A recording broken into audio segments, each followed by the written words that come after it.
Scarpins Avenue.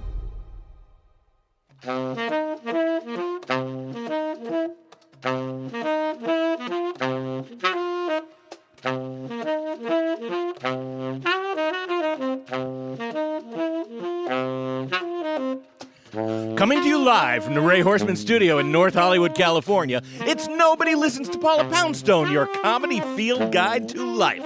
Tonight, food safety. According to the USDA, every year there are more than 48 million cases of foodborne illness.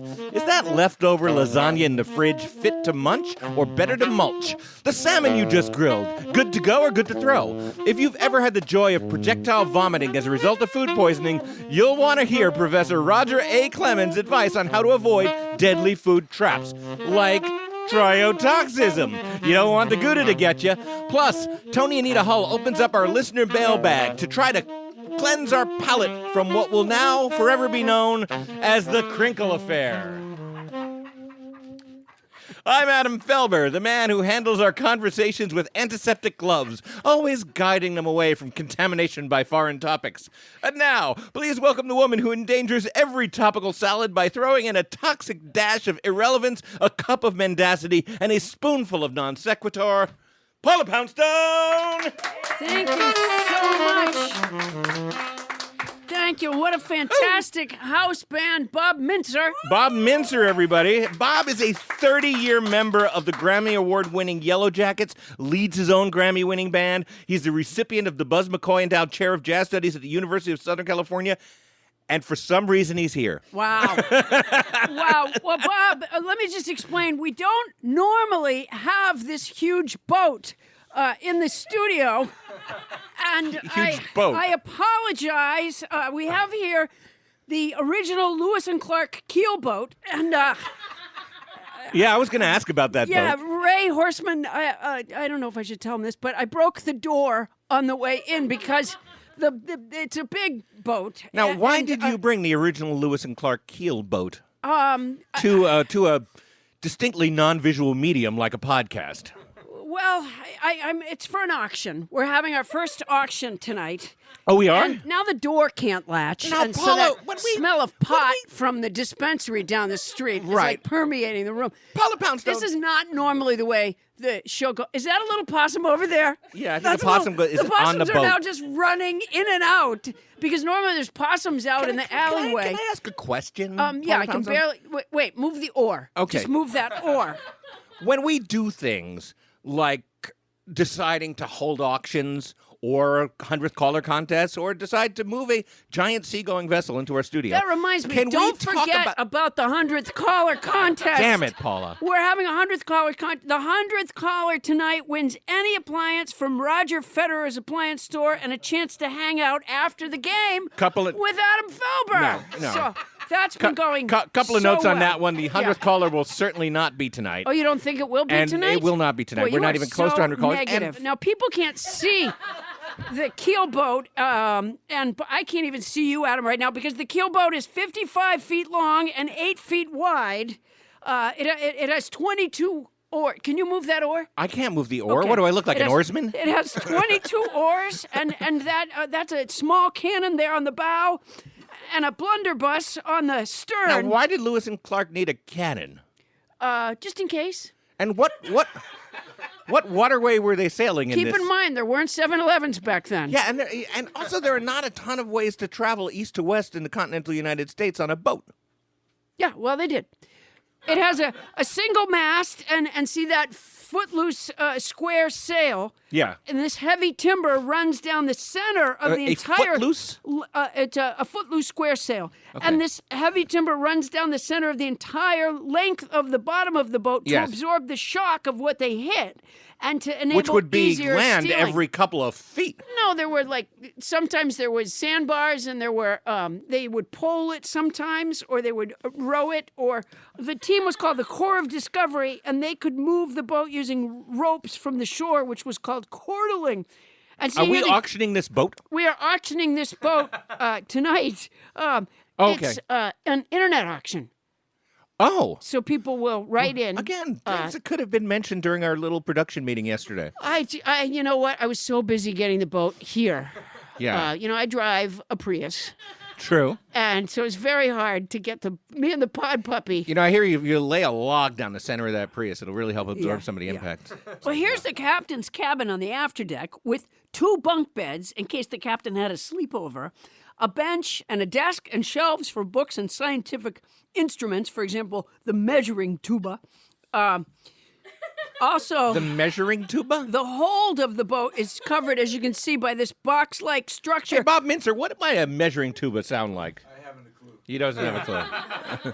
He couldn't even process that musically. All right. So you see the hold of the boat is covered by a box-like structure to protect cargo and the crew's sleeping place. This is arguably taking up our whole show. Well, it's taking up a lot of room here in the studio, and I Yeah. apologize for that. Okay. Oh my gosh! Look who what? just walked in. Who's that?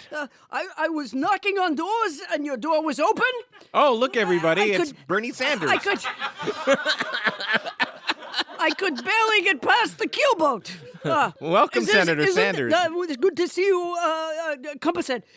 Isn't this Did you the just one? call me Compass Head? Compass Head. Isn't this the one Lewis and Clark used? Yes, that is the boat that Lewis and Clark used, Senator Sanders. Well, I too, Adam, am on a journey, and I'm hoping your listeners will take the time and put in the effort to hear my message. Okay. Which has never changed. It really hasn't. And my message is this. Uh-huh. You have reached Bernie Sanders. Oh, you mean your outgoing message? I am sorry I am not here to answer the phone. Okay. But you can leave a message, and I will get back to you at my earliest convenience. Yeah, It hasn't changed. The all message true. has not changed. Yeah, again, it's not necessarily the message that people are waiting to hear, unless they've called your number. Well, exactly. And haven't heard you. Let me tell you something, Compass Head. My campaign Can you not call me Compass Head? is making the Republican establishment nervous. We are making the Democratic establishment nervous. You're making me nervous. We are making beer and wine establishments nervous. Why is that? Beer and wine establishments nervous. Okay. I'm making Tony Anita Hull nervous. She has just dropped her pen. We are making the establishment clause nervous. Okay. There's a hair salon right here in Los Angeles called The Establishment. We are making them nervous. And what is the positive effect of all this nervousness? It's just something I've noticed about our campaign. It's just a Is that bland we're observation. I just noticed people. Because a lot of your followers people take are that on- to mean something. People are on edge. Yes. People are very much on Yes, edge. people are very on edge, Senator They are Sanders. worried about my candidacy. Yes. And I know I can beat Donald Trump. You do know this. Oh, yes. Okay. Oh, yes, because he is the most corrupt, most dangerous president in our lifetimes. All right. So that's your message. No, this is my message. Thank you for calling Bernie Sanders. I'm sorry I'm not here to take your call. Senator Sanders, if you could move to the side a minute. I want to talk to Paula. Paula, you want I can barely even see you. Yeah, Look yeah. through the storage lid there. Look through the storage lid. the storage lid on yeah. the boat? Yeah. See how they have the storage holes in the side? If your bag won't fit in there, you have to check it.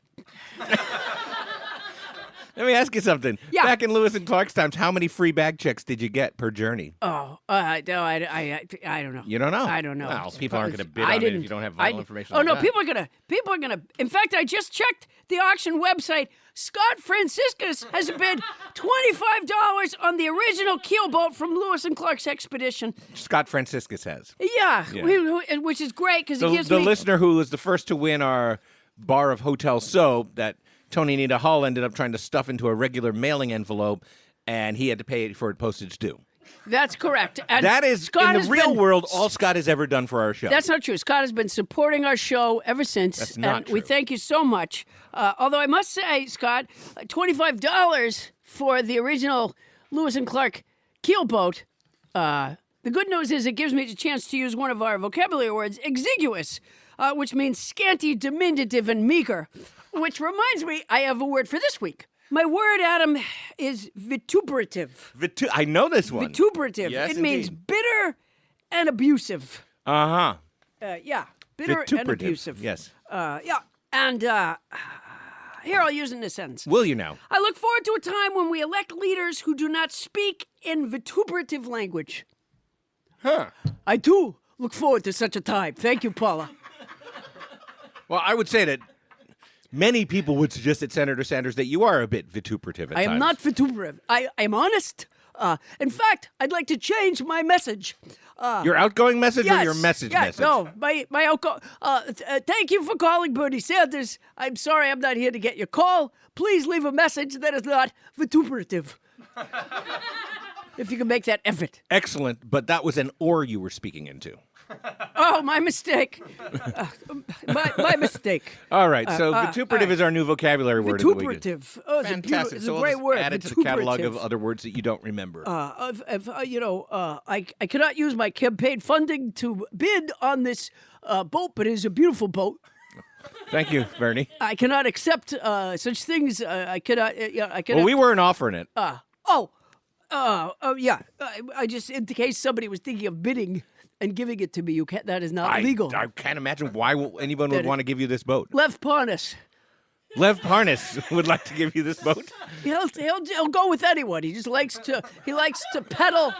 He peddles American connections. Well, and Lev Parnas is- Parnas, if you're out there, the current bidding stands at $25, I suppose. So, Scott Francisco says good for the $25. yeah, okay. So I have. I'm hoping to make vituperative an active part of my arsenal of words, so I'm adding it to my catchy vocabulary song. Okay. All right, ready? Yes. All right, here it goes. I was a little nervous over this Yeah, song. you're kind of crouching over that glockenspiel. This week's word is vituperative. It's an adjective that means bitter and abusive. What a shitty life you live. Ooh, that would be vituperative. Last week's word was Lilliputian. It's an adjective that means very small or unimportant. Also, it's a noun that means very small or unimportant person or thing.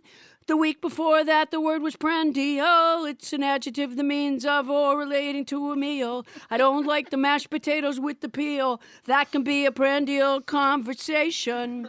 Going back before that, we had myrmidon. It's a noun that means follower or subordinate Oh, there it is. of Now a you got powerful it. person. You're in the pocket, Poundstone. Bring it home. Especially one who is willing to engage in dishonest activities. Who could that be? Beats me. And not long ago, the word was elide. It's a verb that means omit a sound or syllable when speak. Let's never forget gallimaufry. It's a noun that means confused jumble or medley of things. Hodgepodge. Who's podge? Hodgepodge. Hodgepodge. Adam doesn't think my song is replicable. It is not. Replicable, but I do.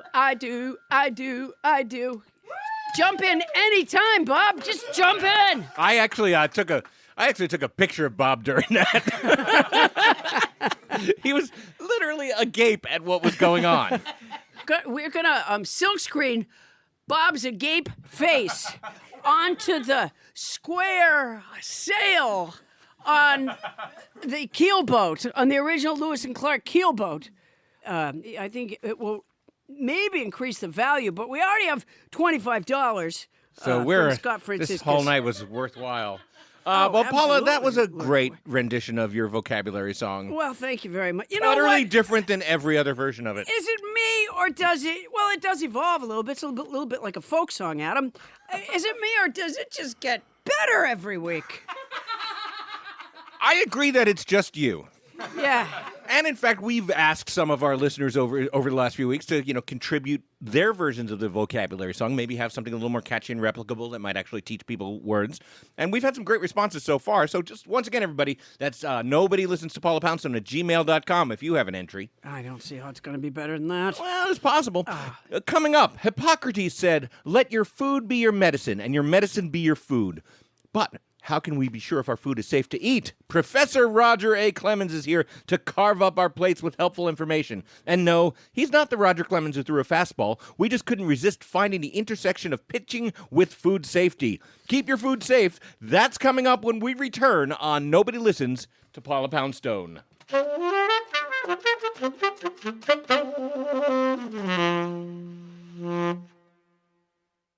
Paula, look around you. It's a wireless world. Do you see? Do you see any wires anywhere? I don't see one. See, that's what I'm talking about. Everyone needs a great pair of wireless earbuds. But before you go dropping hundreds of dollars on a pair, you need to check out wireless earbuds from Raycon.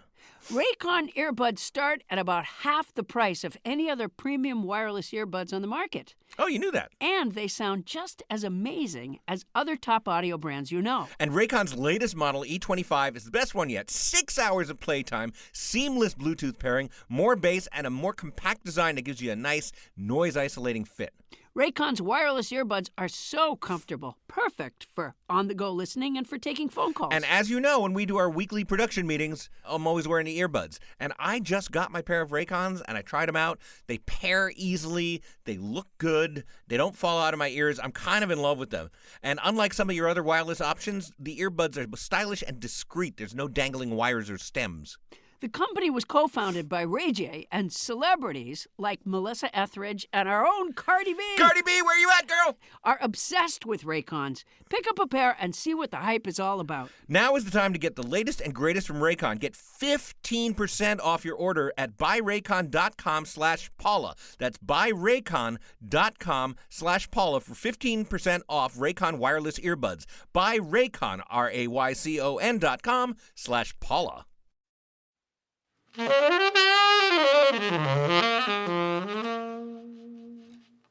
On this day in unremarkable history, Sir Edward Stroyhall said, "My biggest fear is that when I die, the world will not remember me."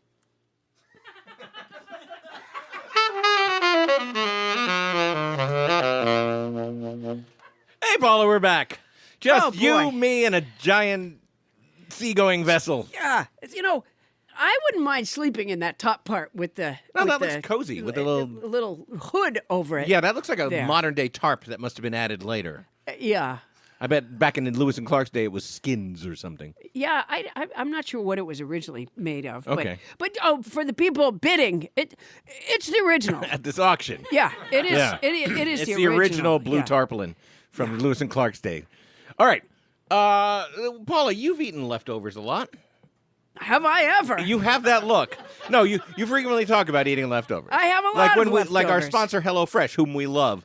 You say HelloFresh, and then you eat Hello leftover the next day Yeah, as well. that's exactly right. And occasionally the day after that. I call it Home Alone foods. Yes.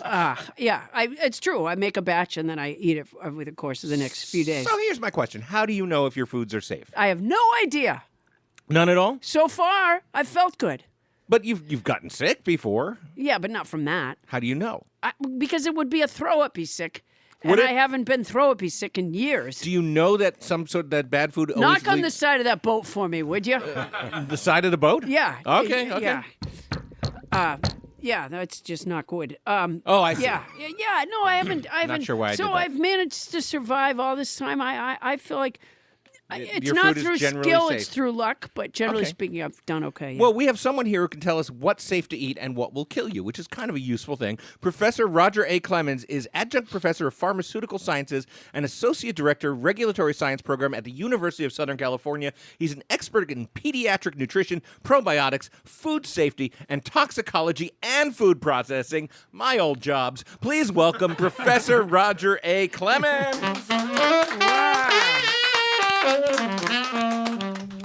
All right. Now, Professor Roger Clemens, let's get the doping thing out of the way right away. I have stories to tell you. I bet you do. But let's go to food first, actually. How serious should we be about food safety? Is Paula's cavalier attitude towards her leftovers a safe thing? It is not a safe thing. Food safety is everybody's responsibility, including Paula's. Okay. Well, I wouldn't blame anyone else if anything bad happened to me, and I'm not serving anyone else. But Just keep people in do mind. blame everybody else for Yeah. it, as opposed to pointing the fingers to themselves. It's quite common. Oh, yeah. All right. So, for example, I sometimes get food from a restaurant nearby. I'll get 2 different dishes, and sometimes my assistant, Wendell, he'll put them in the microwave, not to cook them, just so the cats can't pee on them. And Good decision. yeah, and then I forget it's there. And I might not eat it for another 24 hours or something. Now but it's vegetable based. It's plant-based food. Even as plant-based food, but there are critters in that plant-based food, and now they're in an environment that's nice, warm, and cozy, and they're quite happy there until you eat them. Yeah, And they will make you very ill. So the best message of the day is, when in doubt, throw it out. Yeah. Now, somebody told me one time that, I don't know, somebody was complaining of food poisoning right after they ate. And a friend of mine said, nah, you don't get it for 24 hours.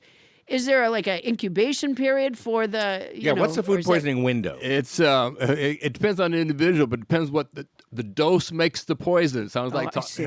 Wow. So we have to see what is the burden of that toxin. Is it a bacterial? Is it an endotoxin they secrete? What's an endotoxin? Toxins that bacteria produce. We have toxins in our food, and bacteria produce some of those toxins. So how responsive are you to those components? Some people don't respond. Some people can respond very violently, depending on the age and stage of life, on medications, what you're doing, what are the things you have with other foods. So a lot of variables. So anywhere between 5 minutes and several days. One could argue that very easily. Yes. Jesus. Okay, Wow. so you're never out of the woods. No, I don't guess so. No, that's why safety is important throughout that continuum. Oh, wow. Okay, so For what, every meal. Every meal, everything in between those meals. Right. so what about, say, the Lewis and Clark expedition that didn't have refrigeration, obviously? Very, very smart. They did, the biggest thing they did, one, they dried the food, and number two, they salted the food. And salt Is a great food preservative. Think of the people who came here from landed to say in South Dakota, like my ancestors did, and the first thing they did, they dehydrated the food or they put salt on it, and salting is a great way to preserve. Oh, maybe that's why I don't ever get sick. Because you love salt. Oh, You like salt, it works. Yeah, I eat a tremendous amount of salt. Like if So there's other consequences. If you were to but lick, I'm like a salt lick. I'm not you and the licking deer. you. Dogs and cats love me because they just like The to. salt is a great natural preservative. In the early settling days, that's what you did. You I see. dehydrated, put it in hay or straw, and you put salt on it. Let me ask you about a question that's very personal to one of our favorite friends of the show. Tyrotoxism. Yeah. Is there any way to test food for that, or do you just have to throw out cheese that's been sitting there? Well, you have to actually preserve cheese in a proper manner. There are a lot of toxins in food, like there are in fish. Everything you eat actually has a toxin in it. So again, how much is there is going to make everybody sick. So we have to look at that very carefully. Most people associate with food poisoning with bacteria, sanitation issues. But food poisoning goes beyond bacteria, and that's what we want to discuss as well. Okay. Wait, food poisoning. Say that again. Food poisoning. Food poisoning is beyond bacteria. Oh, it is. Yeah. There's other things. That get you unhappy there. What about the tyrotoxism? Is that bacteria or is that some other kind of thing? There's other kind of things. Okay. Well, like tyrosine. You've heard of tyrosine, like the amino acids? Let's say I have. Say you haven't. It's an amino acid. It's amino acid. I had amino acid trading cards as a kid. Absolutely. The amount of times I used to trade We have all the enzymes. trading cards right Oh, here in my front God. of us. Yeah. So some people are on certain kinds of medication, so they'll eat cheese and they get sick quite readily, quite quickly. So that goes your 5-minute window, like you said. Okay. Yeah. So they could eat cheese and get sick right away. Right away. They would indeed. What kind of medications would do that? Yeah, the common one is statin drugs and grapefruit, and not a good thing to put together. Thank you very much. So Yeah, speaking of I those. have had some recent heart trouble, and my wife did offer me some grapefruit the other day. It's a and- grapefruit, right? Yeah, I said no grapefruit. I had a sense, a feeling. Yeah, the a statins feeling. are very popular drugs today for cardiovascular disease, but certain foods you shouldn't consume together. That's one of them. Yeah. So now this is, but these are like drugs interacting badly with certain foods. There aren't foods that interact badly with one another, are there? Oh, Or yes. are there? Oh, yes. Sweet and savory? No, I think you're okay on that. There are some foods, but there's components of foods that will not make you happy. For example, the lactose in milk and milk products. Oh, and milk. Milk, and some Yeah. people don't like have lactose intolerance. So that's a food interaction that affects about 80% of the population here in the United States. I think is what that Paul an is asking about is like, interaction? are there kinds of food that if you mix them together, you're more or less dropping a bomb in your stomach? Generally, food to food interact, but it's a component within the foods that kind of make you quite sick. Oh, I yes. see. Even caffeine. So that's a food with a flavoring agent, and some people blood pressure go up with the caffeine. Also functions as a diuretic, like you drink coffee. So either go in the bathroom or you're doing other things with that sort of compound in your food supply. Captain Crinkle, my manager, Bonnie Burns, she drinks a lot of coffee, and it really affects her.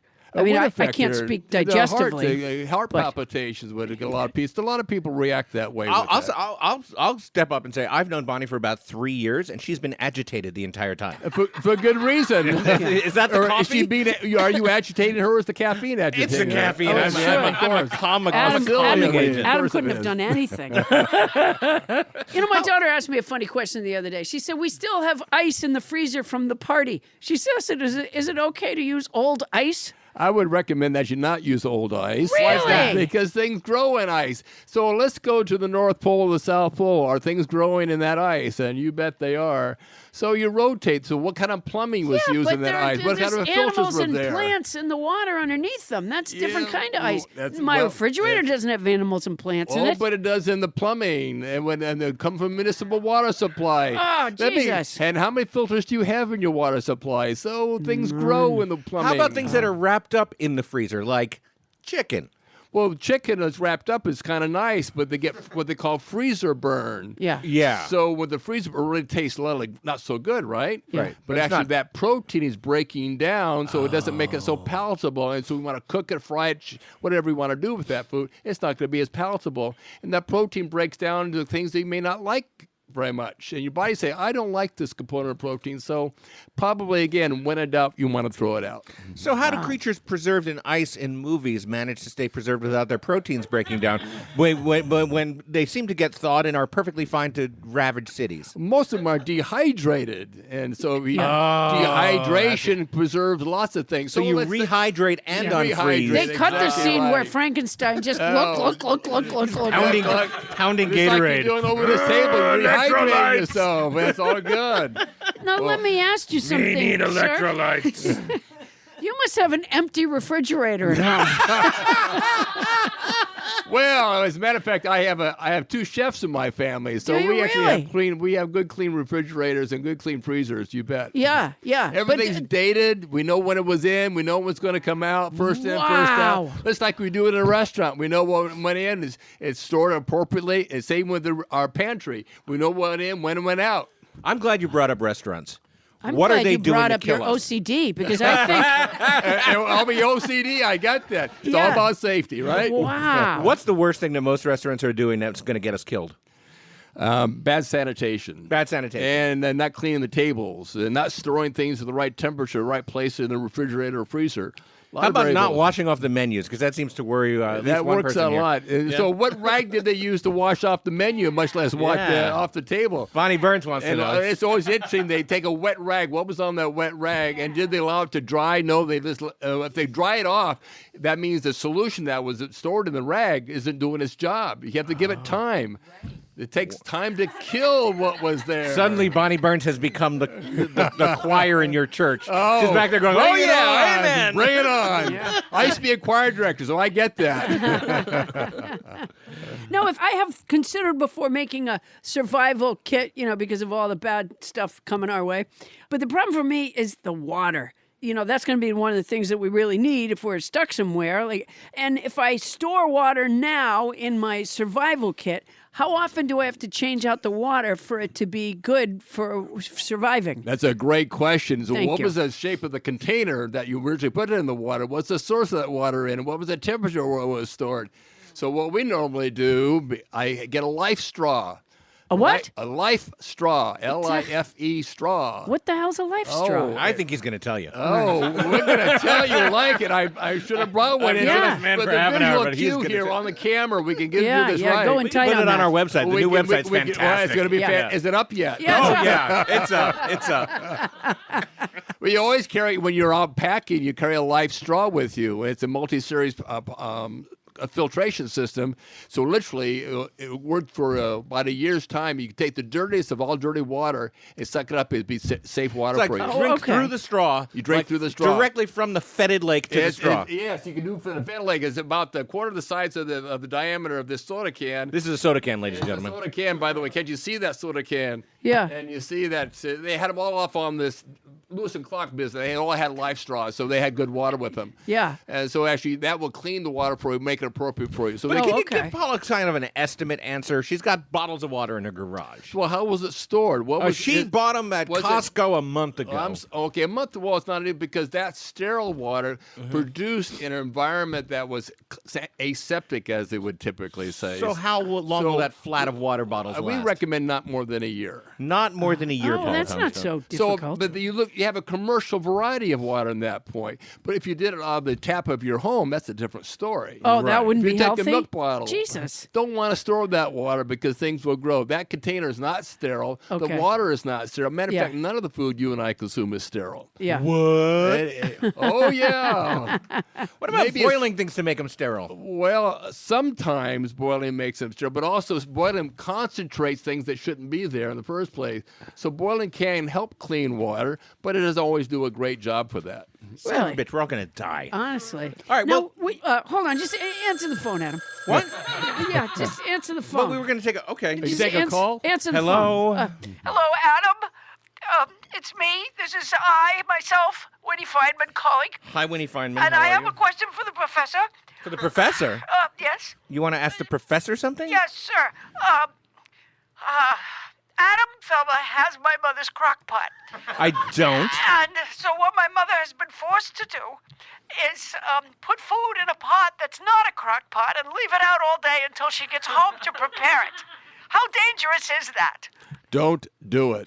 Now, wait. No, you don't have to... Don't do it! Now, Winnie, what kind of a question is... For one, why is your mom just leaving food in a pot in the Because absence you of... have a crock pot. I don't. I don't know where you sent it, but I don't have it.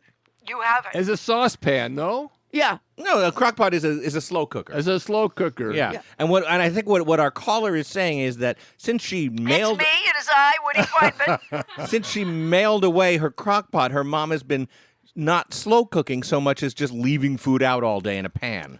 What happens when you leave food all day out in a pan, it's a nice, warm, cozy temperature. So the bugs say, I like this environment with all this protein and other nutrients around me, so I'm going to grow. And some of those bacteria say, I like it so much, I'm going to produce toxins. So you will not be happy. Winnie, how have your mom been feeling lately? The professor says you're making bacteria parties. So in bacteria pie, so we have hot pockets within the crock pot. Well, who doesn't love Hot Pockets? Oh, everybody loves hot pockets. Anyway, George Orwell wrote, we may find out in the long run that tinned food is a deadlier weapon than the machine gun. Stay tuned to find out how healthy a can of Spam really is.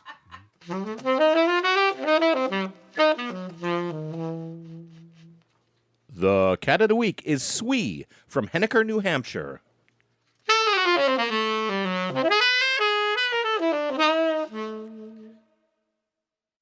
Have you heard about this company making beautiful shoes for women and kids out of plastic water bottles? Oh, and they're crazy comfortable and fully machine washable.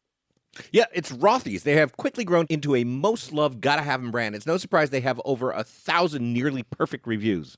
I'm not one of those people who has tons of shoes or buys. You're not a shoes. shoe person. I'm not. I wear them. Yeah. But I'm not one of those women who would buy like a pair of shoes every month or something like that. But you got a pair of Rothy's. I got a pair of the Rothy's, and they are they're very comfortable. I ordered them online, and they had a wide variety of patterns and colors. Yeah. I went with the cinnamon because I don't know, because I didn't have any shoes anywhere that were that color, and they're great. They're great with jeans. Yeah.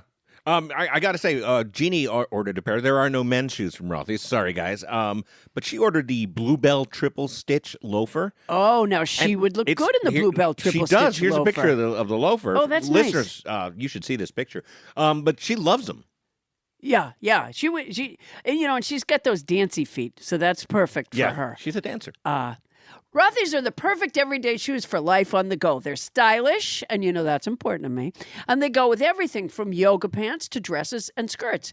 Another major bonus, they're fully machine washable. Every time they need a refresh, you can simply toss them into the washing machine. Now, that is crazy. That's kind of the mind blower. And the second mind blowing part of this is that they're made from repurposed plastic water bottles. In fact, Rothy's has diverted over 35 million water bottles from landfills already. They always come with free shipping and free returns and exchanges. No risk, no worries. No reason not to try, really. Rothy's own and operate their manufacturing workshop. Whenever I hear workshop, I just can't help thinking of the elves. Sure. Where they prioritize sustainability every step of the way. Plus, Rothy's ship directly in their shoebox. No unnecessary packaging. These are feel-good flats in more ways than one. Check out the amazing styles right now at rothys.com/nobody. Now think about that. ROTHYS.com/nobody to get your new favorite flats. Comfort, style, and sustainability. These are the shoes you've been waiting for. Head to rothys.com/nobody today.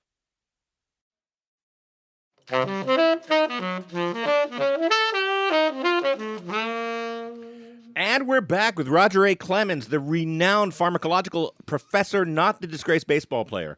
Can you smell that pot smell?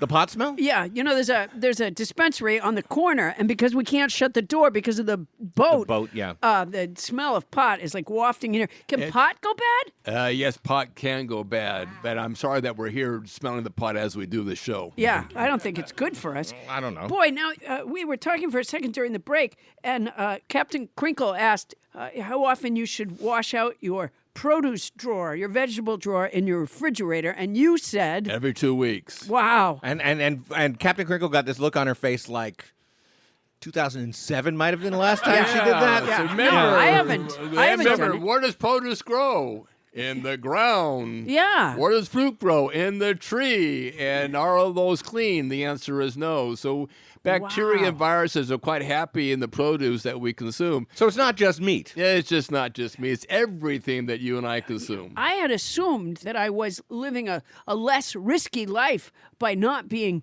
a meat eater, but it's true. I don't clean my vegetable drawer all that often. But it sounds When like you say all that often, You carefully go into your vegetable drawer and whip your finger around the bottom and say, oh, I've got the slimy stuff. That's called a biofilm. Oh, no. Yeah. I starred in a biofilm once. did you really? Yeah. Was it the Ray Charles one? Bioenergetics here. So we get rid of the biofilm and you'll be wow. happier. No, the So- truth is I don't even use the vegetable drawer. I just put everything on the shelf. But is so it sorry. same problem? Yeah. But it sounds like you could actually do surgery inside your refrigerator. We can do surgery. Yeah, well, in our refrigerator, the answer is yes. Yeah. Wow. That's yeah. a Class A operation. Yeah. No well, pun it also intended. it's okay. It sounds a little bit like safety and a little bit like a mental health problem, but I think that's fine. How Now, about listen, if Now my- come to my home. I'll help you out here. Well, I know I'd be safe there. If my school's having a bake sale, are there rules about how the food's supposed to be handled? Well, it just depends. We have in the state of California, every state of the country has what they call cottage laws. And so if you follow the cottage laws, I mean, you're certified, you've gone the food safety and training through that is certified by the state, in this case, state of California, or any other state you might be in. That's one thing. But if you go down to your local bake store, or say your children come down, I'm Right. going to raise money for XYZ. Yeah.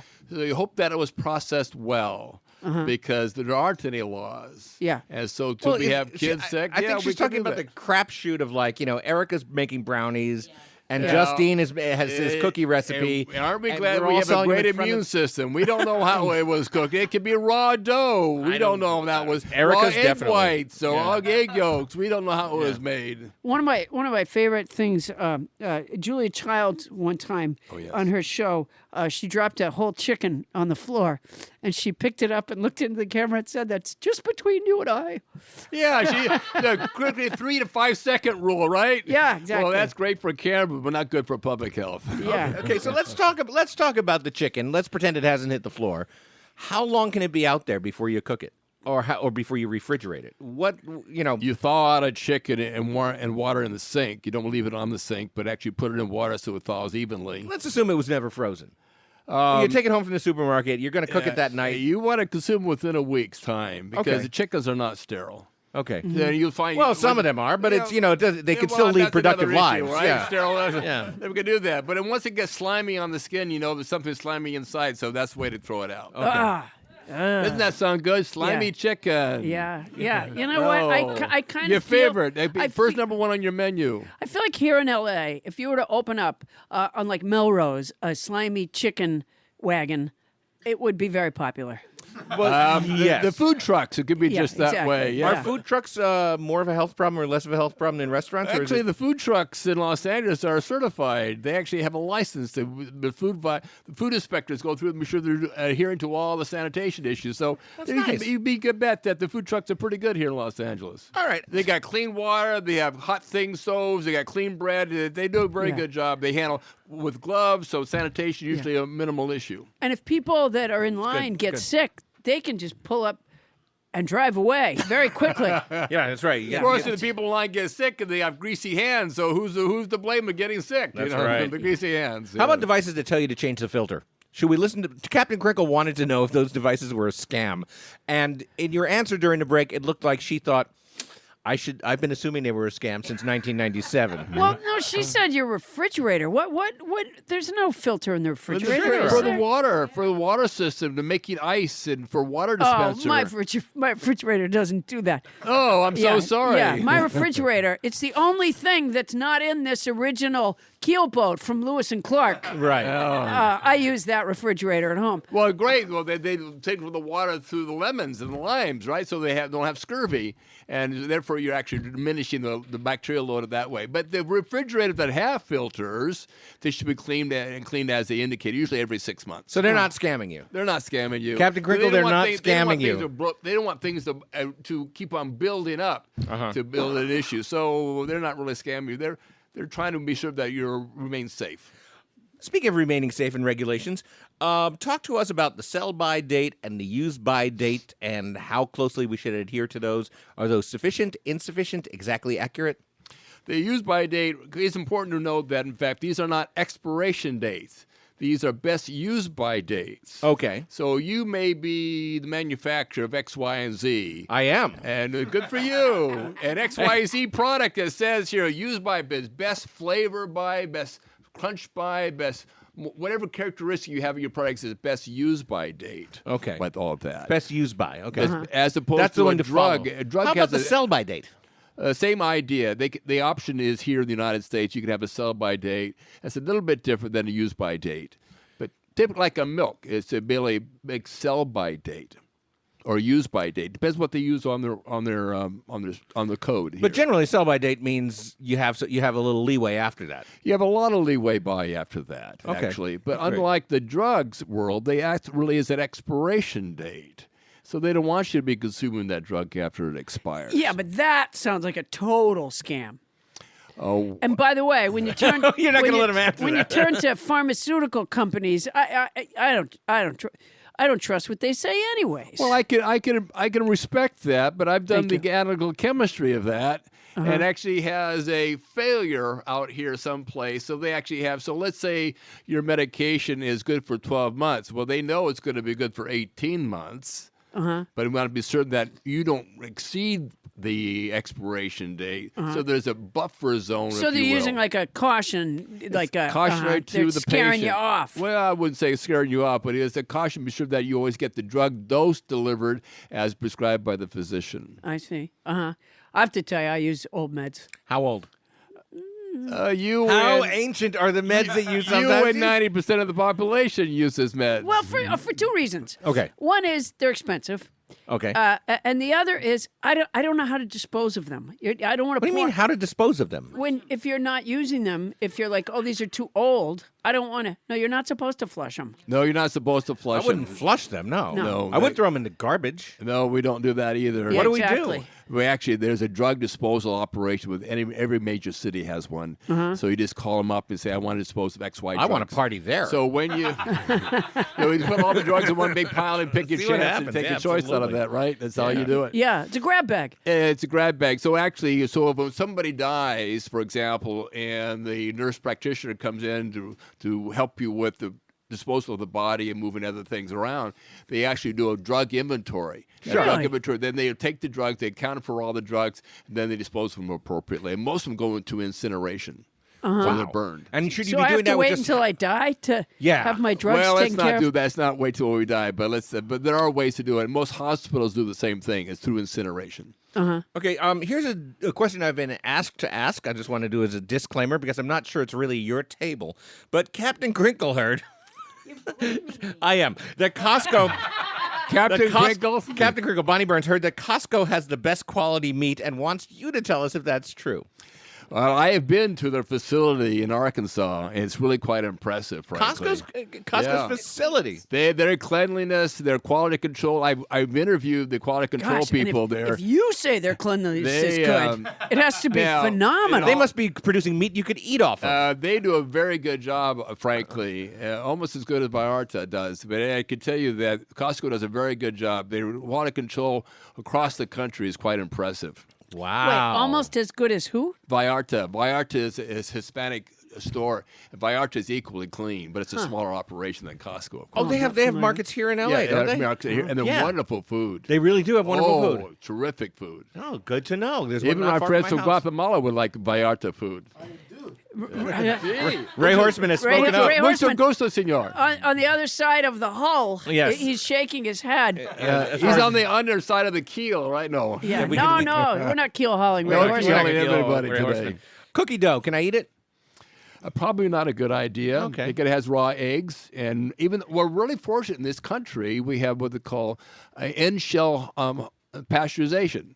End shell? End shell. Oh, in-shell pasteurization. Like in-house, Yeah, in-boat. yeah. So in-shell pasteurization. So most of the eggs in the United States are in-shell pasteurized, so we don't get salmonella. But if you go down to your local chicken ranch and you're getting eggs off the farm, probably not pasteurized. So those eggs you have to be careful about. Wow, who's going down to the chicken ranch to get the eggs to make their cookie dough? Well, I have friends who have eggs. Yeah, Tell them in not fact, ranches we here. had a urban chicken rancher And on I the have show. friends who have urban chicken Yeah, ranches, yeah. and they give me eggs all the time. But we don't want to eat raw egg dough because of the salmonella possibility. okay. So what about those companies that are marketing cookie dough ice cream? That has been pasteurized. It has been cleaned. Yes, that ice cream 'cause I love has that gone ice through cream. quite a process to be sure that, in fact, and they actually, by law, here in the United States, they have to ensure that the bacterial load is not above what they call the upper limit. Okay, the upper limit. I used to watch that all the time. Is there That's a great drug, by the way. What's your general feeling about mayonnaise? Mayonnaise. It's a terrific question, That's Dr. a fat Poundstone. emulsion. What can I say? It's a fat emulsion? Is that what you said? It's water and oil with egg yolk. That's his feeling about mayonnaise. Whoa. It's good for you. No, seriously, it's a great product, but It is a great product? It's a great product. If you feel like giving me a great fatty emulsion. It's a fatty emulsion. Can I you make that second into a that song? Maybe? emulsion.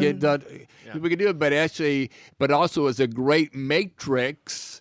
A great space in which bacteria will grow. So when you open the jar, Yeah. because it has fat and protein in it, and bacteria love fat and protein. So you just a lot gotta of chug moisture. it. So you could do that. So in this case, when you open the jar of mayo, where do you store it? I don't know. Not in the pantry, but in the Oh, in the refrigerator. refrigerator. Oh, of course, naturally. I think all of us knew that. Well, not everybody does. They walk into some people's pantries and you say, "What is that doing over there?" You already opened it; it doesn't work. Oh, so yeah, things no, are that's a growing. horrible So, but idea. you just go inside, scrape off the top, and it must be good, right? Probably not a good practice at all because bacteria and mold, they will secrete things that into the rest Oh, of the body. Jesus. Like Because that's what cheese. I do with my spaghetti sauce. Oh, you do. I I'm just so take the sorry. moldy part off. I take the mold top My off the mother top taught and let me it go, that. right? She Like never a liked bad me. cheese, right? Yeah. Well, actually, they will secrete things that will make you quite ill. That brings up some interesting, because every household, if there's two adults in there, they disagree over certain items. Should they be refrigerated or should they not be refrigerated? Can I just run a few by you? What? By all means, bring it on. Let's play Should You Fridge It? A new song. How are you going to sell that? Should you fridge it? Bread. Yes. You should Bread should be refrigerate your fridged. bread? Yes. Okay, let's keep going. I want to keep going with And this. you don't want to know why, but I'll. Yeah, let's go why? on. I don't Why want- should you refrigerate We don't want, he doesn't bread? want to know why. I want to know I have why. a lot of items on this list. No, Okay, keep you going. got- Why? Go ahead. Because bread no longer has preservatives in it. We removed BHA and BHT decades ago. So if you leave the bread in a pantry, it will grow mold. And do we want moldy bread? The answer is no. But Yeah, how but long isn't before it that grows over mold? time? In about 7 days. 7 Okay, days. We use I it killed- locally. So that's how dirty your space is. But you see these growing spots like penicillin? That's what's growing right there. Aspergillus is growing. Saying, I'm happy because everything we have in our kitchen right here in the studio, it has aspergillus in the air. So it'll settle on that bread. You say, oh my gosh. But that's penicillin, isn't it? Well, aspergillus is a mold. So not necessarily penicillin, but the same idea. Let's I keep thought going. maybe if I got sick, I could take bread. No. You could. Wrong dose, but we could do that. As long as you're not peanut butter. penicillin resistant. Peanut butter, you can put in the pantry. Okay. Yeah, exactly. Yeah, Why but would you refrigerate it? Make it stiff. Well, are there certain kinds of natural peanut butter that need to be refrigerated Well, it'd after opening? probably be nicer if you did that, but it's always been pasteurized, but it's not necessarily been homogenized. That's the big difference So you here. have to stir it. Homogenized. That's Yeah, what so you have to Steve Miller is stir trying to it do. up to do it. Your mom was trying to But- homogenize? Stephen Miller is It's- trying to homogenize. Yeah. Yes, he is. He's a big A lot believer of in these high-fat ones homogenization. will Love how not he will came not in grow too many things, but it's when they get Worcestershire sauce. high salt don't need to refrigerate. Hot sauce. Hot sauce don't need to refrigerate. But that's not high salt. That's high But pepper. it is high salt. But the capsaicins are anti-mold inhibitors. Oh. So the hotness comes from capsaicins. Okay. And so things don't want to grow on capsaicins. So you don't have to put your sriracha in the refrigerator. You don't have to put the sriracha in the refrigerator. Interesting. Butter. Don't have to put that in the refrigerator either. Oh boy, that's good news. Wow. Because virtually no protein. All it is water and fat. So things won't grow on it so well. So keep it wrapped up. It's convenient in the refrigerator. We keep it in the freezer. But It's convenient because it we stays nice but and it's- solid. Exactly. If you kept stays it out, solid. it would be melty. It goes because here in Los Angeles we get hot weather, and I you know like how a it goes. soft butter. You'd have soft butter, Yeah. but you don't need it. So we kick So out. we've been brainwashed by the refrigeration industry that But it- creates butter shelves when they are unnecessary. It is convenient, but when you take out a pound of butter, where do you put 4 cubes of butter? Like put it in the refrigerator. It's convenient that way. Oh, I see. Okay, great. But you put your soft butter on your sink for a week, and does anything grow? On my sink? Or whatever you have those put my butter butter in my trays, whatever. sink. Whatever My you sister put uses a butter dish. a butter It dish. just There you stays out go. there, yeah. And it's fine for a week because you probably go through a cube of butter in Really a week. interesting. Or less. Or less? You're not going to get hurt, but unless you live in a really dirty kitchen. No, No, that would never happen. not dirty. You can Not see you. anyways. Not no. you. So nothing's going to grow on that fat. You and know what I water. say every morning when I go into my kitchen? Get the fuck off the counters. Yeah, that's All the She bacteria has a lot of move away, cats. No, I have all the 12 cats. It's not bacteria. She doesn't speak to Well, bacteria. the cat will pose a problem for you. I say, I get think- off the counter, take your bacteria with you. Yeah, And they're very well trained, aren't They they? better Very be. well. All the bacteria are well trained. Yeah. All right. Well, thank you, Roger A. Clemens, for helping clean up our food safety information. And now we're going to take that information and we are going to run it through what we call the old Poundstonator. Fantastic house band, Bob Mintzer. Would you please play some background music for me about food safety? You should clean your vegetable drawer every 2 weeks. Jesus! I never realized how dangerous food is. I don't even think you should eat it. If you're keeping up with cleaning your vegetable drawer, you don't have time to eat it. Your ice can get old. And if your refrigerator makes the ice, you have to replace the filter. You'd be better off being a breatharian. Hold on, I'm gonna have a safe dinner.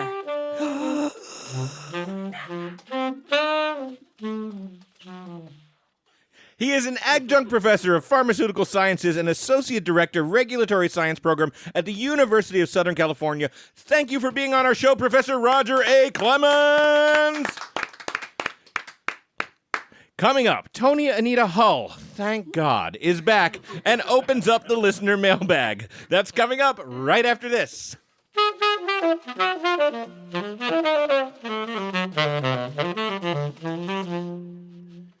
According to climate scientists, we have 9 years and 43 weeks until the Earth begins to become uninhabitable.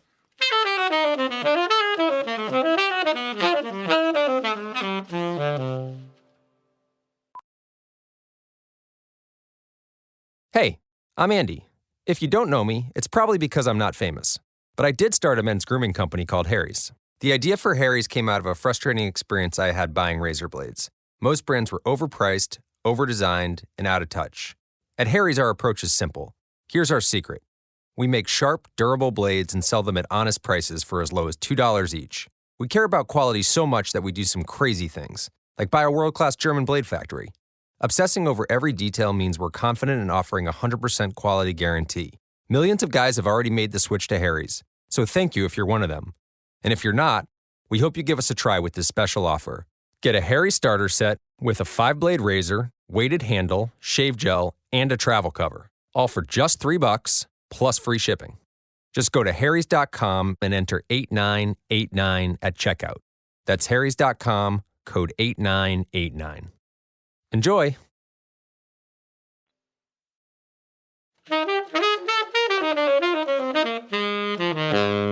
Oh, yeah. Thanks, Bob. Hey, Paula, we're back. Adam, answer the phone. Really? The phone's Yeah, ringing? I didn't yeah, hear it answer the under the phone. saxophone. Yeah. All right. Hello? Hello, has the Lord yet blessed me with being the 100th caller? No, whoever you are, I believe you're caller number 38. Adam, Yes? 38. Well, we met a couple of weeks ago. I am Gladdy Pilgrim, President Gladdy Trump's... Pilgrim. Gladdy Pilgrim, President Trump's next Supreme Court person. Okay. When you say person, do you mean justice? Yes, Supreme Okay, Court. now knowing the name of the job, that's one of those things that you really want to nail down. Well, Ms. I'm Pilgrim. going to have to bone up on that a little bit, I guess. I think so. Yeah. Ruth Bader Ginsburg has been around for quite a while. She is an old lady. Yeah, she fought for women's rights. In fact, she invented the washing machine. She did not. She did not. She did not. Oh. No. She spent her entire life in the field of jurisprudence, as far as I know. Of Judging oh, stuff. jurisprudence. Yes. Now I am Which told, you have not, have you, Gladys? No, I do. I am not a judge. What have you done You with do not most- have to be a judge to be a Supreme Court person. Supreme Court You have Justice. to be yes, justice. You have to be appointed by President Trump. At the moment, yes. If somebody leaves the court, which nobody is doing right now. Well, as I said, Ruth Bader Ginsburg is quite elderly. Yes, Yeah. but not everybody elderly is about to die. I am told that she can plank for 30 seconds. Yes. Which would be a sign of her. I still think I can take her. Well, you're not going to get to take her, Gladys. That's not the point anyway. What's she going to do, plank on me? Well, we don't know that planking is the only thing that she can do. I mean, Paula Poundstone can plank, and she also is a cherry belt in Taekwondo or something like that. She would make a very unfair Supreme Court justice. Paula Poundstone or Ruth Bader Ginsburg? No, Paula Poundstone. She Why would do you be say so? A miserable. First of all, President Trump would not appoint Paula Poundstone as a Supreme Court person. I think justice. I think that's true, but at the same time, I don't know why he would appoint you. What are your qualifications, The Gladys? Lord loves me. And how do you Lord know loves this? me. The Lord tells me so every day in every way. Okay, give me an example of the most recent message you got from the Lord that seemed to say, "I love you, Gladys." Oh, Adam, I feel the Lord's love all the time. Just when I Right, but get that up could be a and stalker. the sun shines on my face. No, Uh-huh. that is not a stalker, Okay. Adam Felber. No, that is not a stalker. Okay. You don't walk with the Lord, do you? Well, you know, I- there's another caller that always asks me that, and I always say the same thing. I think it goes something like this: No. Well, No, I that's don't. why you don't know the feeling that I have. When the you walk feeling- with the Lord? When I walk with the Lord. It's very important that I get on the Supreme Court soon so that if GCO isn't elected by the people, the Supreme Court can elect him. GCO. God's chosen one. And who's that? Sometimes, President Trump. Sometimes we call him Gecko. Gecko. Gecko. Or gecko. I think gecko would work, right? Gecko. Gecko, like the lizard. Gecko. Like the Yeah. cold-blooded lizard. Right? No, Gecko. he's not. No, he is a warm-hearted man. I've touched his elbow many times. You have? Yes, when we pray for him. Have you been part of that prayer group that Yes, touches I am the a part of president? the prayer group that blesses the president and prays. And you get for the him elbow. I touch his elbow. You can always see me on his left elbow. Who gets what? Paula White Uh-huh. is the one who touches his penis. Wait a minute. Paula White gets the penis? She doesn't take it out with her, but she She doesn't touches it and blesses She doesn't it. get it to go. She, Okay, yeah. she blesses it. That's Okay. right. And she reaches out and touches his That's penis. just not okay with me. Yeah. Well, I'm all right. Well, I guess judge not. Part That's of- what they say, right? Yeah, that's right, Judge Knob. And yet you want to be a judge. I'm hoping to be a Supreme Court person. I should be there very soon. I'm already shopping for a robe. Are you? Yeah, I'm looking for something floral. Yeah, you you know, can't. It that has will to be black, stand and you don't out. have to shop for it. Oh, no, you do. They all wear black robes. Yeah. Oh, the black robe. Yeah. Well, let me tell you this. Susan Collins is already practicing pretending she might not vote to confirm me. Oh, really? Well, then, it's in the bag for you then. Yeah, that's what I'm thinking. All right, Gladdy. Well, thank you for keep calling. in mind, Adam, God's favorite part of the hokey pokey is you put your left foot out. All right. I'll bite. Are you planning, perhaps, on tripping an 80-something-year-old woman and hoping she falls to her death? No. That sounds like what your put my- left foot. Your left Your foot. left foot. Do you hear what I'm saying? No, Do you I- hear what God is saying through me No, to I- you, Adam I hear Felber, something right that sounds now? like some kind of weird innuendo, but I don't know what it means by putting your left foot out. Put your left foot out. Oh. Exactly. I see. Yeah, that's exactly. Putting your right foot that- in. That's the same expression that GCO had when Paula White prayed for his penis. The expression on my face. No, the Oh, that's the sound he makes when Paula White puts his hand. Let's stop this. Gladdy, thanks for calling, but so I'm not the 100th caller? never. All right. Well, Okay. I will call back because You do not have to. I would love to hang out with you after the game, Adam Felber. Wow. Suddenly I want Winnie Feynman to call. That All could right. be So Adam, I'll see you later then. We'll talk soon. we will not. Yeah. Hopefully. We'll see. Adam, answer the phone. What? Yeah, answer the phone. I feel like that call came in wild. Do we have call waiting now? It doesn't No, matter. I don't Hello. think we have call wait. Hello, Adam. It is myself, Woody Rose Feynman, hoping that I am the 100th caller. You were caller number 39. I'm also hoping that you have been rehearsing your part for our production of Love Letters at the Herschel Bernardi Community Theater in Huntington, New York. Winnie, I'm gonna say this one more time. I am not going to be performing in Gurney's Love Letters at the Herschel Bernardi Theater with you. Will I be seeing you again? You have never seen me, Winnie. Adam, you're not practicing. Oh, is that a line from the show? Yes. your Well, Winnie, line- I don't know my your, lines your from the line show. is better not for a while. Oh, okay. I will say my line again. I'll say you. Why don't I say your line and you say mine? No. Will I be seeing you again? Better not for a while. I'm tired of you calling my show. No. Is that not the line? No, you've No? messed up your line. You know, Wow. I'm trying to keep our relationship professional, Mr. Felber. Okay. You owe me. You took my mother's crock pot. I don't know. I'm hoping that's a line from the show. No. I didn't take your mother's crock pot. You sent it to me, Winnie. Winnie, can I ask you something? Yes? Do you have any of those dating apps? Like the I don't need one. well, maybe what I'm suggesting is maybe you should give them a try. I hear they're really Dating? good. Dating apps. You know, Wouldn't like it be great if I went out with someone who loved you as much as I do? that would be great, but also what if it was someone who loved you as much as you love me? Wouldn't that be nice to have in your life, Winnie? Imagine somebody who adores you and just thinks like, "Oh, that's such a Winnie thing to say." And I love it. And I want to tell you, I never really think that. You never think what? Oh, that's such a Winnie thing to say. You never think that? Well, I think that first part, but not the second part. What I'm saying is you could find somebody who genuinely adores you. You know, Adam, Yeah, I feel that you're putting me off. I am. It's exactly what I'm trying to do, Well, I Winnie. can certainly read a room. I mean, that's precisely what the... I need to point something out to you. Yes. Be it understood by you, the party of the second party, that Herschel Bernardi Jr. is a wonderful tenor, a fabulous hoofer, and most importantly for our purposes, a tough-as-nails lawyer.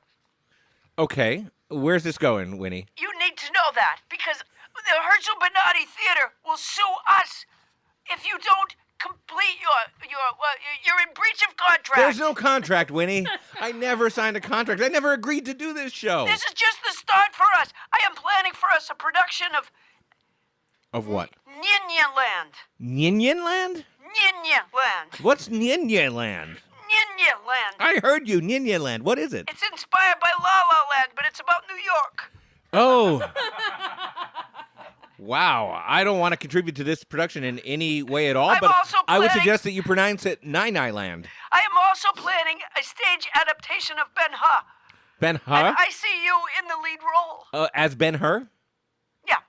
I don't want to, Winnie. I don't want to do these shows with you. Adam, I have to tell you something else. Really? Our lemon seed is sprouting. What do you mean our lemon seed? Oh, a few weeks ago you said that we were going to plant a lemon tree together. Yes, But a we lemon didn't. seed. We didn't. Well, I did. Well, you did. With you in mind. I think of it as our lemon seed. And it's- You shouldn't. It's sprouting. It's doing very well. I think It's we had a sprouting tree expert here as that our said love it was. is sprouting. It really is. Adam, I have to go now. Okay, Winnie. I'll call back later. Bye. Okay, bye. Wow. Adam, I have a cute little cat story. What do you got, Paula? Well, my cat Tonks climbed into the dish cabinet, and when I pulled her out, she grabbed onto my McNeil Lair coffee mug drawn by Al Hirschfeld, and it smashed on the counter. Yeah, You fall in love with them. That's what happens. those coffee mugs, yeah. No, the cats. You just fall in love with them. It's another cute little cat story that doesn't strike me as cute. But you know what? Takes all types. Paula, if you remember, a couple of weeks ago, we attempted to do our listener mail section, our mailbag our section. mailbag. It was fantastic. No, it wasn't, because Tony Anita Hull wasn't here. It was that week. Remember that? Yeah, it was awful when Tony and It Anita was was in there. because Captain Crinkle, I Bonnie was Burns. so upset the entire time. Oh. But Tony and Anita Hull was not with us. Oh, look at this. I was fit to be tired, Adam Filmer. Yes, you were. Look Tony at and this. Anita Hull, I'm so happy to see you here and with your mailbag. Thank you. I'm glad to be here, Mrs. Culpepper. It's Mrs. Culpepper, everybody's favorite Southern gentry hand puppet. Welcome, Mrs. Thank you, Culpepper. Adam Filmer. We were just talking about poisoned foods. I couldn't listen. Oh, is that why? I was wondering because I was presenting some broad opportunities for you to talk to the good doctor, Roger Clemens, but you seem not to want to appear. I will not talk to that baseball player. Well, for one, he wasn't a baseball player, but okay. Well, He was. He cheated in baseball. I'm sorry if he. Yeah, but that wasn't him. It was him. All right, I'm not It going was to argue. this. Roger Clemens. It was a Roger Clemens, yes, but not Roger A. Clemens. There's a difference. Adam Filmer, you've forgotten yourself. I really haven't, but I really would like to at this point. All right, well, I'm glad you're here now, Mrs. Culpepper, and I'm glad you're here, Tony Anita Hull, because the mailbag section that we did with Bonnie Burns was... It was like experimental jazz. I'm sure it was interesting on some level, but I can't imagine that it meant anything to its audience. It was fantastic. It was an exploration of Bonnie's inner space. It was funny to see Bonnie's little feet in those big Tony Anita Hull footprints. Oh, yeah. All right, well, anyway, we've got you back, Tony, and so now it's time for our favorite segment, Mailbag. Mailbag. Thank you very much. Now, Brilliant. Tony, what have you got for us from the mailbag? So this is from Watch closely, Bonnie. from Megan McGlasso. See, she says the name. And then she reads what they wrote. This is how it usually works. Good morning, Team Paula. I don't see the pussy pillows on sale on your website yet. I have been eagerly awaiting the opportunity to purchase a pussy pillow for my beloved feline, Wolfie. I expect a long and hilarious explanation on the next podcast. Oh, it's up. Oh, it's up. Yeah.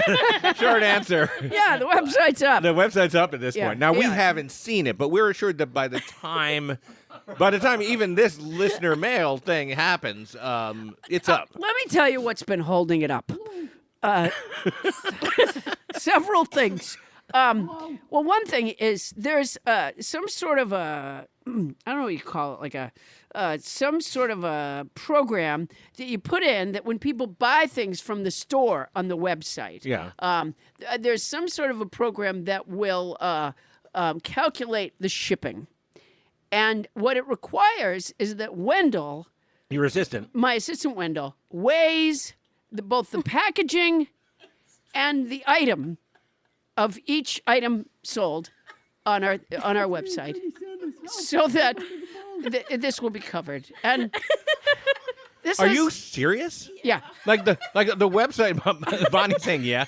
Like the entire website is not up because the shipping weight Yeah. for the store on that website hasn't been weighed by Wendell yet. Yeah. Well, he's in the process. He said at one point he went to go to the post office. He had a box of all the individual items, and he went to go to the post office to use their scale. And then he came home and he was like, "It's fucking Columbus Day." Columbus Day. It was, I don't know, it was like a holiday, and this, so the President's Day, and then probably. he's like, "Well, he's got to get a." No, he has to buy a scale. He has to buy a scale. And meanwhile, every day he talks to me about it. Every day he comes in cranky every single day. And this, I don't like boxes of stuff in my room, but there's been Well, a you're box. running a pussy pillow manufacturing company out of your house. You're going to have boxes. But that's my son's bedroom is the sweatshop. But he has this box full of all the things, and he has a ruler, and he just labors over it. Now he's ordering packaging from a company, and he wants to get a company that, and it's good. It's a company that has environmentally friendly-ish, Okay. packaging. And then when he calls the place, I heard him on the phone today, and clearly he has a relationship with the person on the phone. Like, he's obviously called them several times. Okay. He's like, "Well, Sharon's not back from her vacation yet." Okay.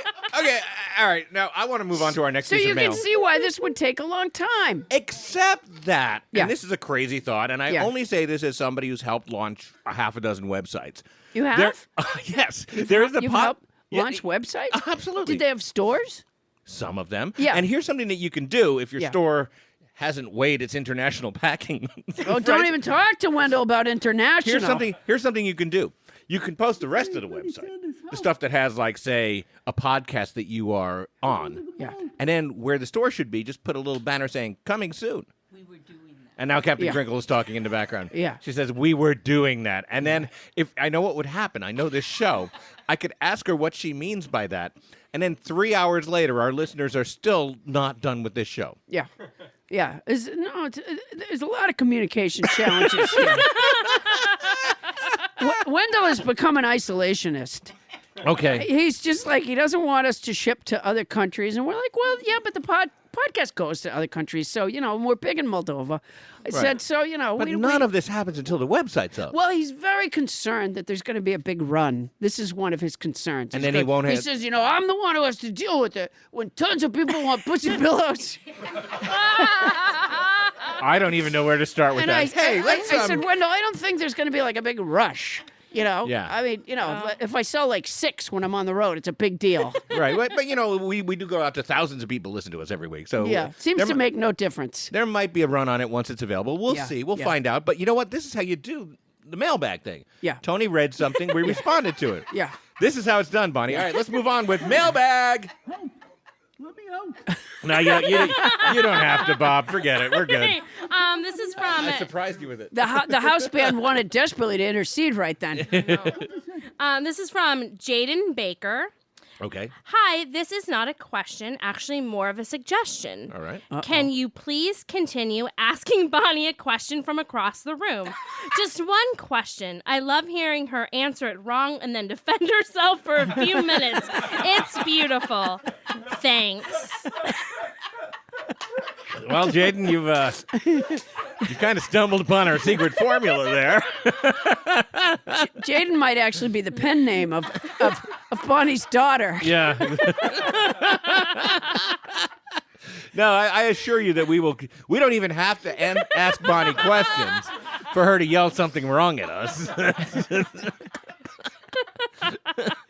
Bonnie, is the website up now? Is it? It's, by the By the time time people you- hear this show, This one right the now. website will be up. Fantastic. Yeah. When you hear this show, Yeah. She's saying, all right. Yep. We'll be back next week to talk about why that didn't happen. All right, go ahead. This is from Louis F. DeMiglio. Oh, Louis F. DeMiglio. yeah. Yes. I have Of the Vancouver Athamiglios. Mrs. DeMiglio's youngest. Yes. I have to say, if people are concerned about the Poundstone's Pussy Pillows name, I'm glad Adam threw out his original idea, which I heard was the comedian's cunt cushions. Oh, no, Wow, but that's really offensive. Oh, my God. No, Lewis. Oh, does Mrs. DeThaglionio let you talk to people with a mouth like... No, that's an obvious reference to a crude reference to women's genitalia. It's horrible. It's nothing to do with the pussy pillows or, might I add, my product, Felber's Feline Fun Bags. So, get your mind out of the gutter, Lewis, is really my response. yeah, Cushions, honestly. vagrants' vagina vessels. Yes, those have a real... Sure, that got a twist to it. Yeah, absolutely. Okay, But Louis, you what didn't I even think, put a spin on it, What I Louis. think you're not understanding is that pussy is a cat. Yeah, Do you see? right. It's a cat. A pussy like a pussy cat. And when you fill a pillow with something fun for cats to play with, that's a fun bag. Stop saying I love that upsets Tony Needhall worse than pussy pillows.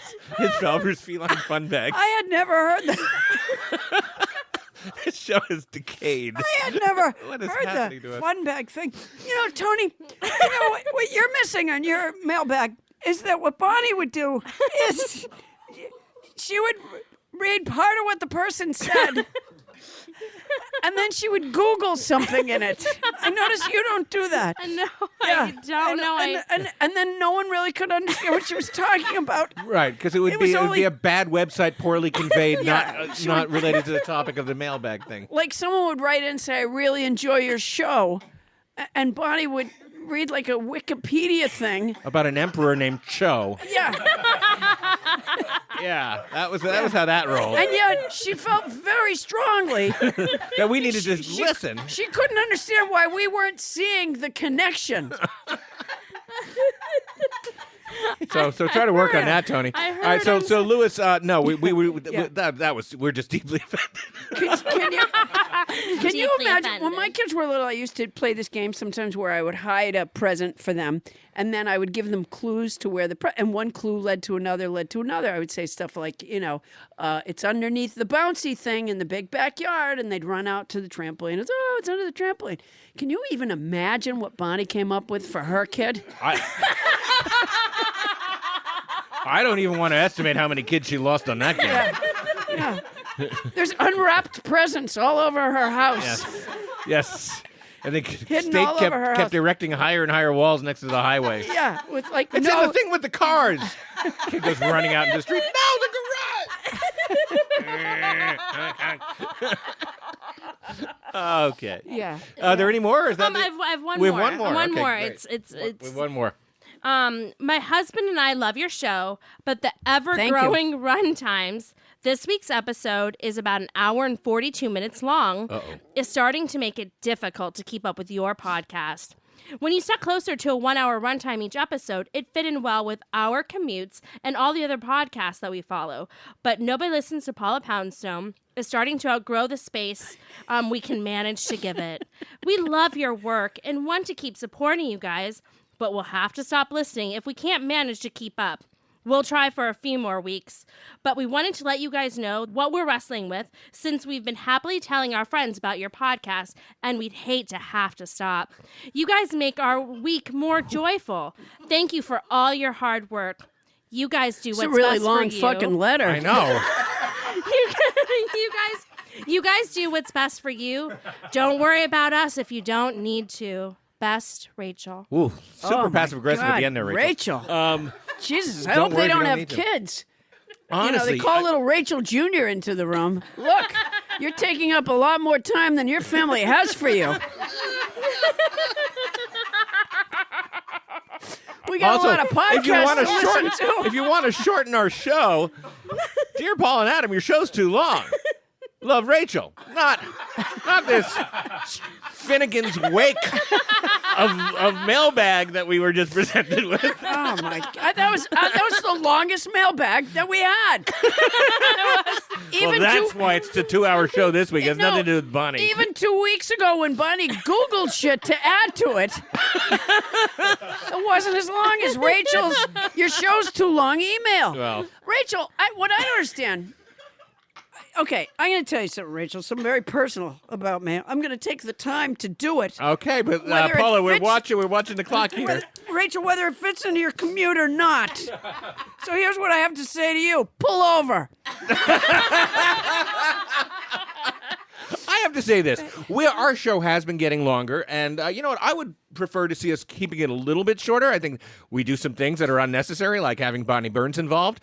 But Well, were we supposed to have the auction today and not even fucking mention the boat? We got a big boat in the room. That's right. Things you like the gotta boat. stop and mention it, Rachel. Obviously, the boat. Maybe, Rachel, you have a boat in your living room and you don't talk about it. That's not who we are. It's not who we are, Rachel. Maybe that's what you're asking your kids to do, is just don't mention the boat. It upsets Daddy.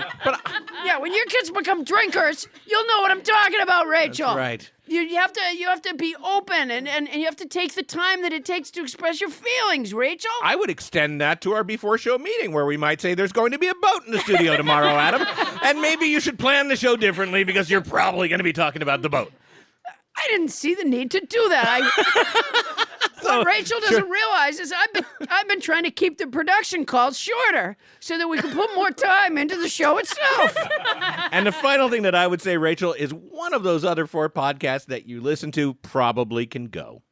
Listen that's to my us feeling. 2 commutes Yeah, exactly. a week. What else do you listen? I don't understand, Rachel. What else could you possibly be listening What to? are you listening to, Jimmy Pardo?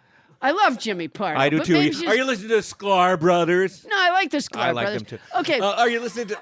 What's the popular one where you know, the one where I couldn't take the he supported me. Joe Rogan. Yeah, I could not accept the support. Yes. Bernie Sanders here. It was I have been underneath that long a piece of wood on that boat for the last hour. Why? I've been calling out, asking for help. Has no one heard me?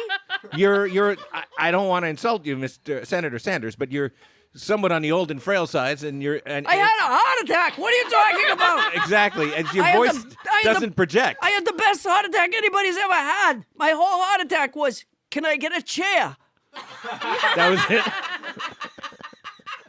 No clutching my heart, no falling to the ground. You did spend 2 days in the hospital, didn't you? I said, can I have a chair? Okay. That was my whole public heart attack. It's not so bad, actually. No, it's not bad at You all. remind me of every uncle I ever had. Honestly. Let Pete Buttigieg have a heart attack. See how he does. I don't think he's going to. He seems to be very young and fit. All right, so Tony, is that terrible the thing to say? end of our mailbag? Yes, it is. All right, well, Young it and was fit. beautiful. I don't know what you mean by that. Less than 80 years old and able to I am run around not the... 80 years old. How old are you? 79. I stand corrected. And that's all the time we have tonight for I our won't be 80 till your website is up. mail. No argument there. Mailbag. Mailbag. All right. Okay, there's been another auction bid on our website. It's from Oleg Deripaska. He's Oleg Deripaska? He's a Russian oligarch, owner of an aluminum business with a reputation for intimidation, bribery, and even murder. Great. Also a former employer of Paul Manafort. He's Okay. worth $4.5 billion, and he has bid $150,000. Wow. Oh, sorry, Scott Franciscus. Yeah, Scott Franciscus has been outbid by a lot. Scott, we might be able to give you an or. What's the new bid again? What's the new bid? Yeah. The new bid is $150,000. Wait a minute! There's another one. Alyssa Yeager. Alyssa Yeager, the listener who wrote that great vocabulary song. Right, exactly. She has bid. Oh wait, get this. $150,000.01. Yeah, baby. Outbidding Oleg Deripaska. Thank you, Alyssa. Come pick it up. The door's open. Alyssa, you are in no way on the hook for $150,000 right now. I mean, Certainly she is. Well, she She already. just she's outbid Oleg Deripaska. Can't we just consider her great vocabulary song an in-kind donation of $150,000? You know what? I'll take off the .1. In fact, Ray Horseman, do you have a little bit of that? I mean, because that vocabulary song, I just want to underscore again. fantastic. A new tray wish, I'll find a way to please. I'll truckle to your needs, although I won't get on my knees. I see you check your horologe and know it's getting later. You feel that words are nugatory, to them you won't cater. That's Wow, fantastic. that is so great. Boy, that is going to piss off Oleg Deripaska. Yeah, well, I got to Yeah. say, an oligarch named Oleg is a little on the nose anyway. He has a reputation for intimidation, bribery, and even murder. Right, whereas... So get that boat and start to row. Exactly, whereas Alyssa Yeager has a reputation for writing fun, folky tunes about vocabulary words. Yeah, well, maybe They're different. Takes all types, is what Very I'm saying. different. There's not the same person. Oleg Deripaska and Alyssa Yeager are two entirely different people. They really are. Now, Paula, I was going to say that if anybody else wants to contribute to the mailbag, they can, of course, go to nobodylistens-to-paulbounce@gmail.com. Or just call Bonnie direct. Give them her phone number. Yeah, and please call Bonnie direct, because that's a sure way to get to us. Speaking of hotel soaps, do you have any shows you want to promote as we get towards the winding down portion, thank God, of Are we our getting show? towards the winding down Well, portion? we're at the you promote yourself portion. I feel like it's like when you have little kids and, they've got their jammies on, but they've gotten a little wild. Right. And now it's time to tell them it's time you say for it's settling 5 down. minutes. Yeah, right. yeah, exactly. That's kind of what I'm doing. Yeah, I see. Okay. Well, you know what? I hate promoting myself. It's the only part of my job that I really dislike. Then we can get right to bed. I'm in Charlottesville, Virginia at the Paramount Theater on April 18th, and I'll be in New York City at Town Hall on April 30th, and I'm in Tucson, Arizona at the Fox Tucson Theater on May 8th. One of those great old Fox theaters, I'm sure. You have anything else you want to promote? Of course, my Butterfinger single, Not My Butterfinger, and the ringtone Yeah. are now available for download on my new website at dreamon.com. No, it's paulapoundstone.com. We're 100% sure it's up now. paulapoundstone.com, Yeah. as well as the Pussy Pillows and T-shirts. You can also find those there. All of a sudden, Accurately weighed as well. yeah, everyone weighs the exact same. I can guarantee that's true about the Pussy Pillows How do you know? because Wendell couldn't sleep any other way. The quality control has to be that tight with Wendell. It really like is. he's not going to give one cat a little more catnip than the other in the Pussy Pillows. Every 30 Pussy Pillows that he makes one to give to my cats so that they can continue to assure him that the nip is fresh. So your cats have been drafted to become Wendell's quality assurance team That is for the exactly Poundstone right. Pussy Pillows. Yeah. That's actually a selling point for some listeners. All right, now you can find a complete list of upcoming performances at the aforementioned and mythical paulapoundstone.com. We'll be back with more Nobody Listens to Paula Poundstone.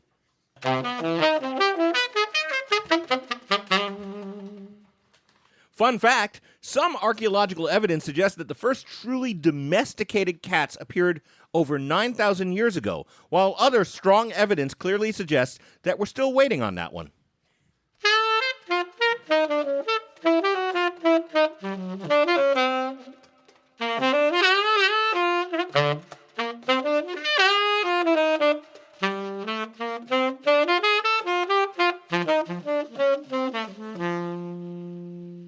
And we're back. Oh, Bob. It's just fantastic. Bob Mintzer, everybody.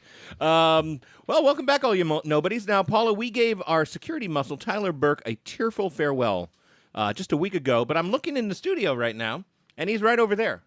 That's how touching that farewell was. Yeah. He came back. He came right back. Yeah, I want to thank Wow. you so much for coming. We needed people to be walked. Extra muscle. We Yeah, because did. we had a pharmacologist and Bob Mintzer on the same show. That's exactly right. And of course, with the valuable boat, Right, and the giant keelboat, boat. I forgot, yes. really attracted a lot of ne'er-do-wells trying to figure out how to get this boat out of here. I feel Yeah. really bad about breaking the door.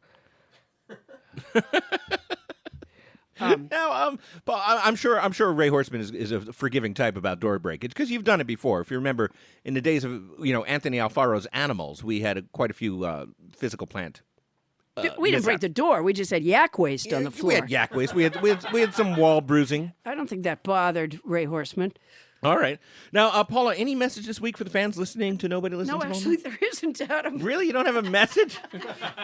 You usually come prepared with some kind of message. I did usually have a message. Oh, it's then I have true. an idea. But now that Rachel has let her feelings known, isn't that? I guess Rachel, because of you, Yeah. Rachel, You know what? nobody else gets to hear a simple sample dialogue. I That's hope you're exact- happy, I had Rachel. a really funny fucking thing I was gonna say.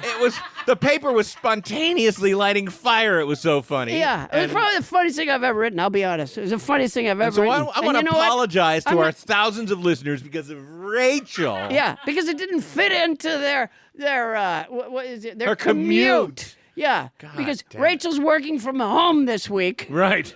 So the show has to be 30 seconds long so she can listen to it between the bathroom and the desk. Yeah, and she said that we should just take care of ourselves and not worry about her. Well, Rachel, that's not the kind of people we are. We're not. So no simple sample dialogue for any of you. That's right. Although we could try something. You know, Paula, you're thought of as one of the great improvisational comedians out there. I wish you could see the fish mouth I have right now. Yeah, it's amazing. And in point of fact, I did actual I'm a big improv mouth. comedy. You did. Yeah, in fact, literally thousands of shows over a few decades. You didn't do thousands of shows. No, thousands. No, yeah. you didn't do Oh, thousands yeah, of I did. shows. I No, did. you didn't. Thousands. Anyway, Yeah. I figured we could improvise some simple sample dialogue. You go ahead. No. Let's try that. You know, it's a great atmosphere for an improv show. From our audience here in the studio, could I have a profession that someone might have, please? Dental hygienist. Dental hygienist. Okay, so Thank Paula, you, Tony Anita Hall. you're a dental hygienist, Okay. and I'm a patient. Okay. And let's have a simple sample dialogue where you've broached that difficult subject of. It can be awkward.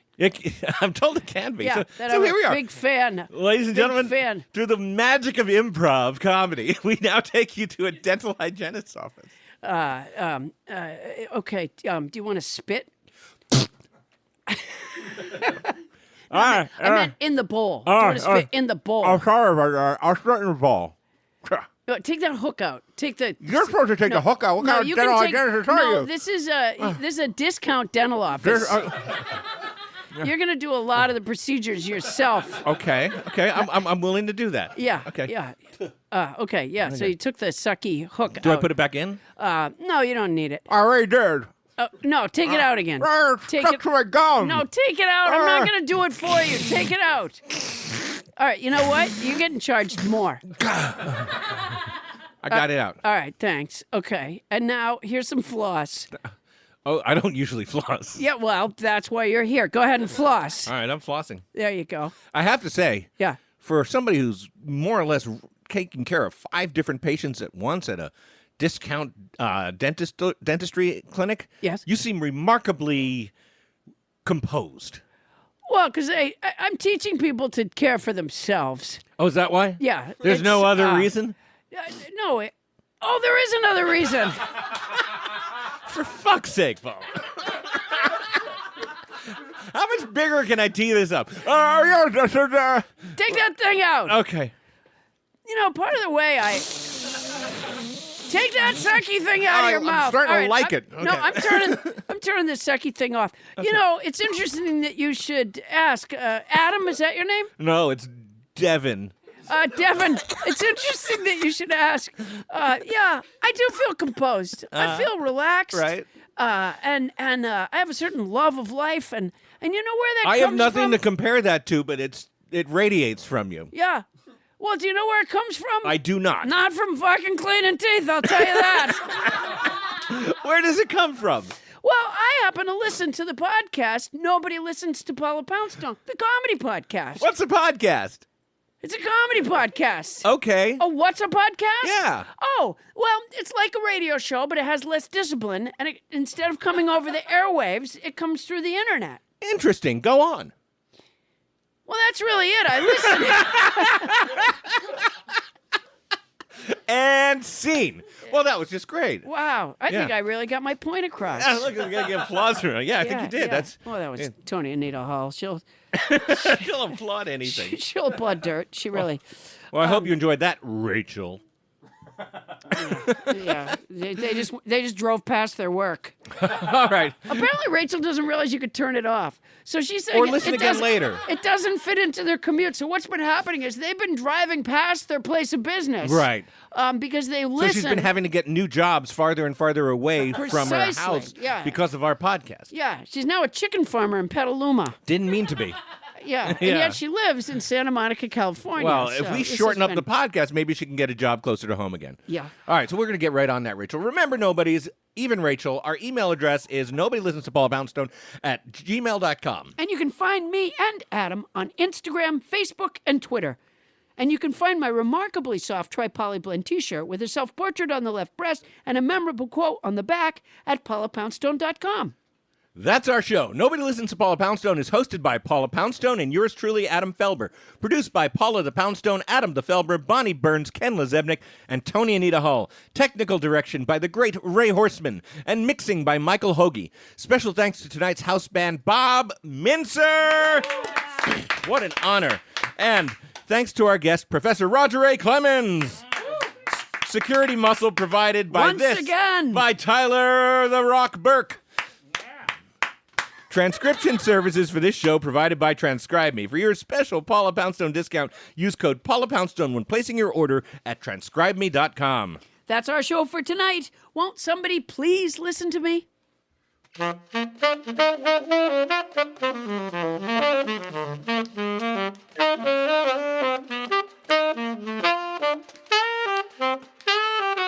That was some great improv. That was fun. I felt like you were in the moment. I felt like You were really in the moment. I was.